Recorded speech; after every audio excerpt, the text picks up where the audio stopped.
If you're experiencing connection errors in The Sims 4, particularly error 2025, follow these steps to troubleshoot and resolve the issue. Step 1. Check your internet connection.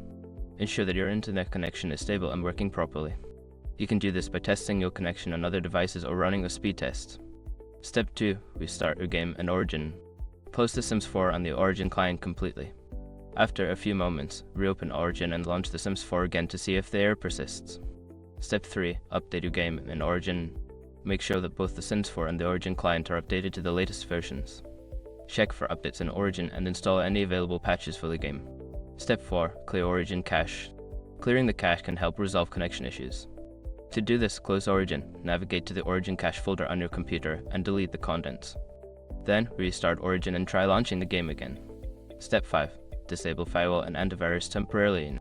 Sometimes firewall or antivirus software can block the game's connection. Temporarily disable these programs to see if they are causing the issue. If the game connects successfully, consider adding exceptions for Origin and The Sims 4 in your security software. If you follow these steps and still encounter issues, consider reaching out to EA support for further assistance.